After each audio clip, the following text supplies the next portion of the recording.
सरयू नदी में पैदल पुल खोले जाने की मांग को लेकर उग्र आंदोलन पर अडिग व्यापार मंडल की प्रशासन के साथ हुई पहले दौर की वार्ता विफल हो गई है। वार्ता विफल होने से तय है कि अब मंगलवार को विरोध स्वरूप बागेश्वर बाजार पूर्णतः बंद रहेगा।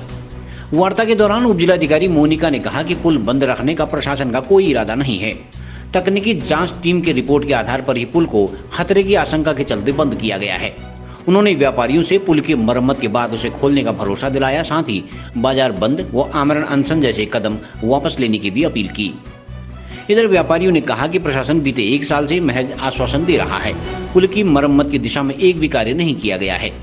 व्यापार मंडल अध्यक्ष कवि जोशी ने कहा कि वह बाजार बंद पर अडिग है। प्रशासन इस दिशा में सकारात्मक कदम नहीं उठाता है तो आमरण अनशन के साथ साथ अनिश्चित काल के लिए बाजार बंद भी किया जाएगा।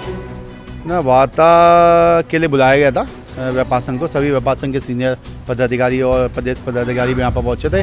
उसमें वार्ता में वही हुआ कि इतने लंबे टाइम से 1 साल से बंद था, तो उसमें हमारा जो नाराज़गी थी उस पर हमने वह भी आज दोबारा बताई और हमने प्रशासन से कहा है कि इन राइटिंग हमको ये बताएं कि कितने दिन में आप झूला पुल को बना के देंगे। और तो जब तक इन राइटिंग हमारे पास यहाँ पर लेटर नहीं आता, हम तब तक अपना जो आंदोलन है वो स्थगित नहीं करेंगे। अभी 1 दिवसीय कल का बंद का आह्वान जो हमने किया है वो वैसे रहेगा और कल पूरा बाजार बंद रहेगा। सिर्फ मेडिकल स्टोर और पेट्रोल पंप खुले रहेंगे और बाकी सब दुकानें बंद रहेंगी। और अगर उसके बाद भी अगर 3 दिन के अंदर प्रशासन द्वारा लिखित इन राइटिंग नहीं दिया गया कि पुल कितने दिन में वो खोल के बना के दे देंगे, तो उसके बाद फिर 13 वाला जो हमारा आंदोलन है वो हम उस आंदोलन के लिए आगे बढ़ेंगे। आज यहाँ पर एचएम साहब के द्वारा यहाँ पर एक व्यापार संघ के द्वारा वार्ता की गई जो काफ़ी सकारात्मक रुख की ओर गई। तो हमारा जो था कि हमने कहा कि क्योंकि हमें मालूम कि इतनी जल्दी तो पुल खुल नहीं सकता है, तो हमें रिटर्न में दें कि किस दिन तक वो हमें पुल को खोल के देंगे। तो आज यहाँ पर ईओ साहब ने भी एश्योर किया और पीडब्ल्यूडी के एक्शन भी यहाँ पर उपस्थित थे, उनके द्वारा भी एश्योर किया गया कि हम कि आपको रिटर्न में देंगे कितने दिन में खोलेगा। शाम तक शायद ये वार्तालाप हो जाएगी। अगर ये वार्ता सही ढंग से होती है, हमें रिटर्न में देते हैं लिख के, तो हो सकता है हम कल कॉल बैक भी कर दें। अगर ये नहीं देते हैं तो कल तो हमारी हड़ताल है ही है। कल तो है। और 13 वाली हम अगर ये हमें रिटर्न देंगे कि हम 2 महीने में, 1 महीने में, 1.5 महीने में, जो भी टाइम लाइन हमें देंगे उसके बिहार पे ही हम लोग अपने 13 तारीख वालों को जो हमारा अग्रिम आंदोलन के लिए हमने रूपरेखा हमारी है उसमें हम कॉल बैक लेंगे।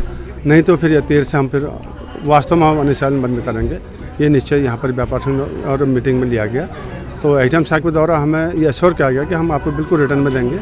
तो रिटर्न में आने के बाद ही हम इस काम को आगे कार्रवाई करेंगे। प्रशासन के लिए तो ये बहुत छोटी चीज़ है, कोई बड़ी चीज़ तो है नहीं। कोई नया पुल बनाना तो उसके लिए तो चलो प्रशासन कहता है करोड़ रुपये चाहिए, तो ये तो एक 10-12 लाख का काम है, इसमें कोई बड़ा काम तो नहीं जो साल भर से लटका रखा है। ये तो बड़ी शर्म की बात है प्रशासन के लिए भी, हमारे जनप्रतिनिधियों के लिए भी, जिन्होंने देखी की अनदेखी की।